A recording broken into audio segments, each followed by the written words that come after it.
el 12 de julio de 1789. Palais Royal, París, domingo, mediodía.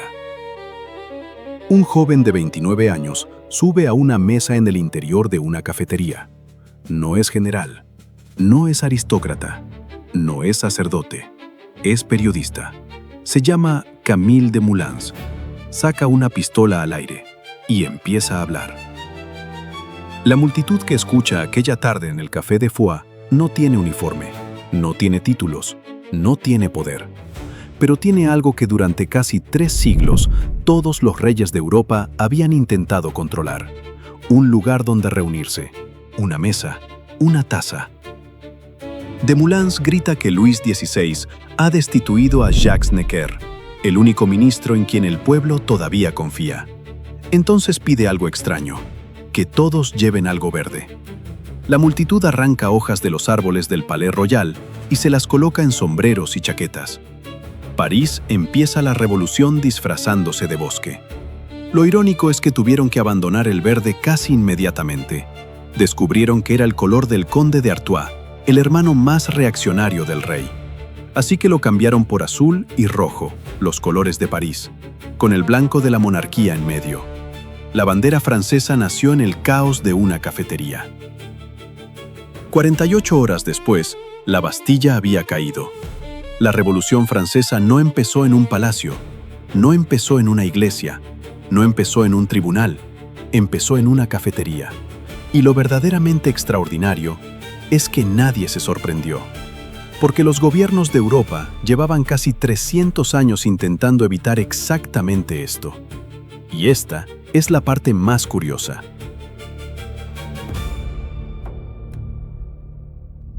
Mucho antes de que los reyes intentaran prohibirlo, ya existían historias inquietantes sobre el café. Leyendas sobre animales que no dormían, sobre hombres capaces de rezar durante noches enteras, sobre conversaciones que se alargaban hasta el amanecer. Existe una historia etíope sobre un pastor llamado Kaldi. Dice que descubrió el café después de ver a sus cabras comportarse de forma extraña tras comer unas pequeñas bayas rojas. Saltaban, no dormían, parecían poseídas.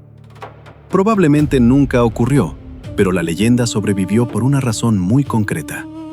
Porque desde el principio, el café dio la sensación de despertar algo dentro de quien lo probaba, y quizá ahí empezó todo.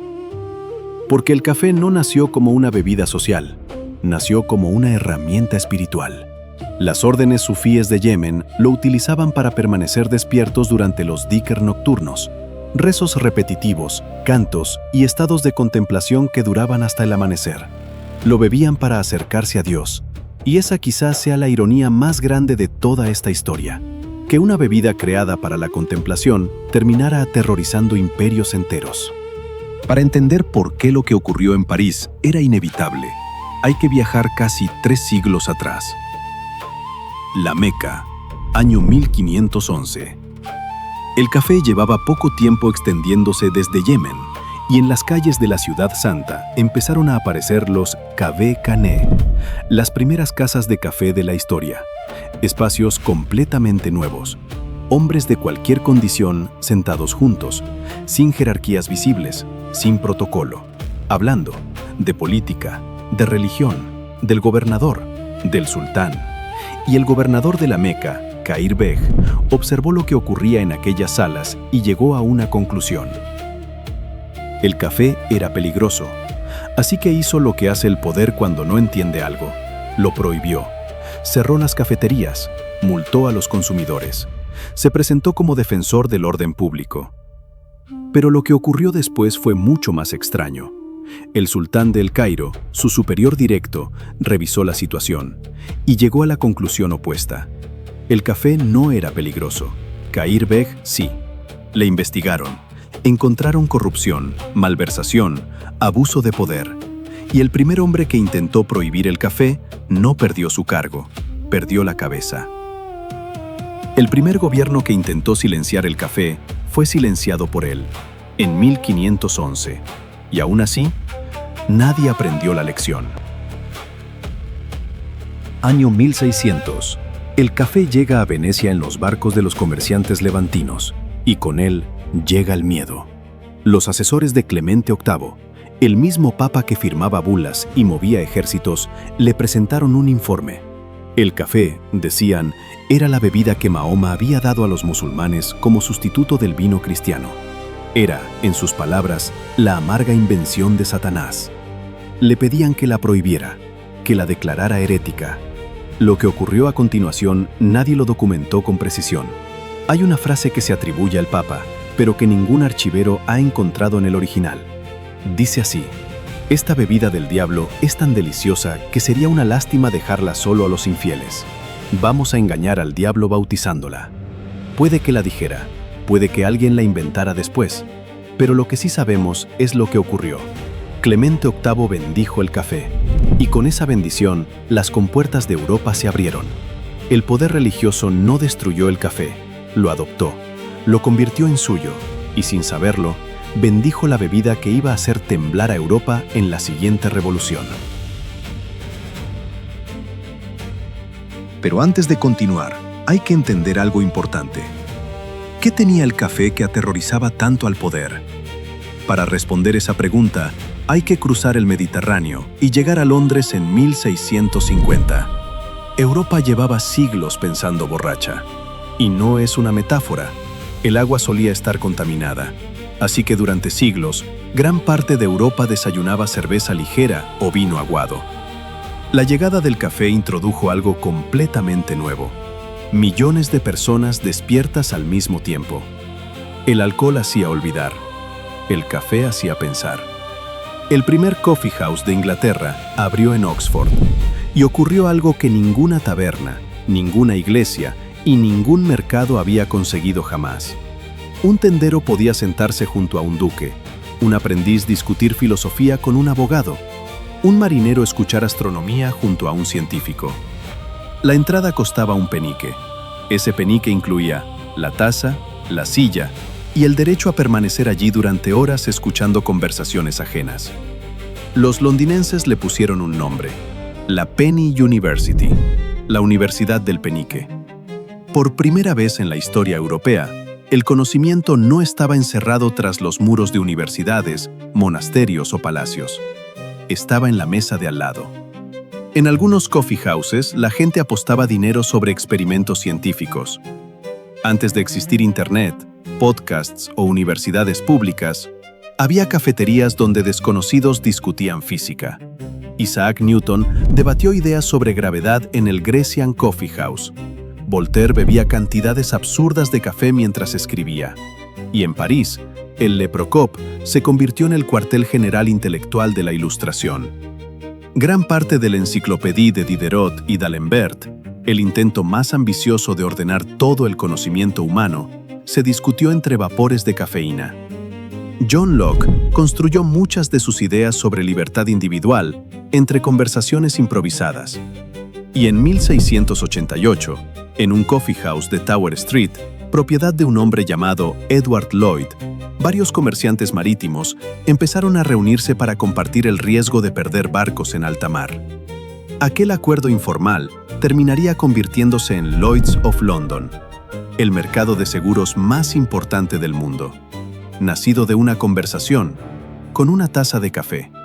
Y los gobiernos europeos observaban todo aquello con creciente terror, porque por primera vez en la historia, la información empezaba a viajar más rápido que la corona. Nadie entendió la amenaza con más claridad, ni reaccionó con más violencia que Murad IV. Constantinopla, 1633. Murad IV prohibió el café en todo el Imperio Otomano. La pena era la muerte, no como metáfora, literalmente. Las crónicas describen al sultán recorriendo las calles disfrazado durante la noche, entrando en cafeterías clandestinas, escuchando conversaciones, buscando infractores. El que encontraba bebiendo café en público no recibía advertencias, recibía la espada. Pero esto no era crueldad aleatoria, era un mensaje cuidadosamente calculado. Esta conversación no existe, este espacio no existe, este pensamiento no ocurre. Y la ironía es todavía mejor. Murad IV prohibió el café, el alcohol y el tabaco. Y según prácticamente todos los registros históricos disponibles, consumía los tres. Murió en 1640, 28 años, de complicaciones asociadas al alcohol. El hombre que ejecutó ciudadanos por beber café murió bebiendo. 35 años después, el mismo miedo cruzó el Canal de la Mancha. El 29 de diciembre de 1675, Carlos II firmó una proclamación real. El título lo decía todo. Proclamación para la supresión de las casas de café. El texto era aún más revelador. Los coffee houses eran, según el rey, seminarios de sedición. No eran lugares para beber. Eran lugares donde personas de toda condición se mezclaban y producían rumores falsos, maliciosos y escandalosos contra el gobierno. Por primera vez en la historia, el rumor viajaba más rápido que el Estado. La prohibición debía entrar en vigor el 10 de enero de 1676. No llegó a durar ni 11 días. La reacción popular fue tan inmediata, tan absoluta y tan furiosa, que Carlos II tuvo que retirar la proclamación. El rey más poderoso de Inglaterra no pudo cerrar una cafetería, porque el pueblo entendió perfectamente lo que intentaban quitarle. No una bebida, un lugar donde pensar.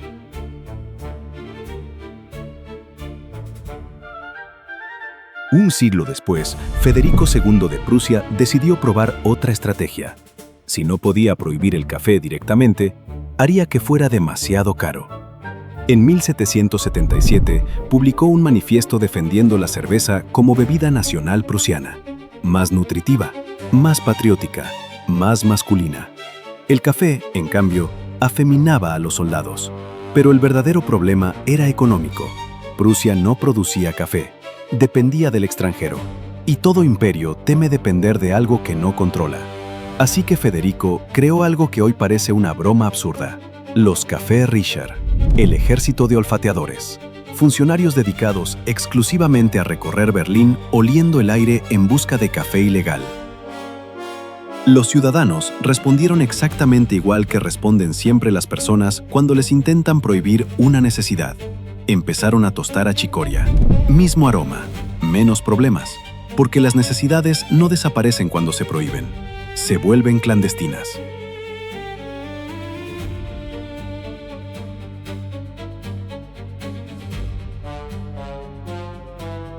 Y así llegamos de nuevo al 12 de julio de 1789. Lo que ningún rey había entendido en casi 3 siglos era algo muy simple. Cada vez que cerraban una cafetería, la conversación sobrevivía. Solo cambiaba de mesa. Ese domingo, la noticia del despido de Jacques Necker llegó a los cafés de París antes que a ningún otro sitio. Y en el Café de Foix, Camille Desmoulins subió a aquella mesa, sacó la pistola y pronunció palabras que llevaban casi 3 siglos fermentando en cafeterías exactamente iguales. La multitud salió a las calles. 48 horas después, la Bastilla había caído. Luis XVI escribió aquella noche una sola palabra en su diario: Rien. Nada. No comprendió lo que había ocurrido. Pero lo que había ocurrido tenía nombre y llevaba siglos construyéndose taza a taza. Hoy el café es la segunda mercancía más comercializada del planeta solo después del petróleo. Más de 2.000 millones de tazas al día. Mientras escuchas esto, miles de personas acaban de servirse una. Alguien está escribiendo un libro. Alguien está cerrando un negocio. Alguien está estudiando para un examen. O simplemente enamorándose, frente a café.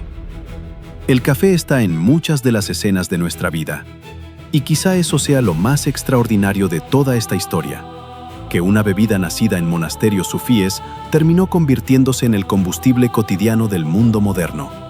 Wall Street abre con café, las universidades funcionan con café, las redacciones funcionan con café, y las cafeterías, 5 siglos después, siguen siendo exactamente lo mismo que aterrorizó a Kair Beg, Murad IV o Carlos II. Mesas, sillas y personas juntas. No sé si te das cuenta de un detalle. Esta historia se repite una y otra vez. Cambian los países, cambian los siglos, cambian los personajes, pero el miedo siempre es el mismo: perder el control. Hoy, esos puntos de reunión han evolucionado hacia las redes sociales. Personas normales reuniéndose, hablando, comparando ideas, descubriendo que quizá tienen en común más de lo que creen. Eso era lo que asustaba a los reyes, y quizá eso sigue asustando también hoy. Y ahora tengo curiosidad por algo. ¿Cuánto crees que hemos cambiado realmente desde aquellas cafeterías de hace 300 años? ¿O seguimos repitiendo los mismos patrones, solo que con formas distintas? Te leo en comentarios. Si esta historia te ha volado la cabeza, comparte, suscríbete, dale a like y activa la campanita. Aquí contamos la historia que huele a café recién molido. Hasta la próxima.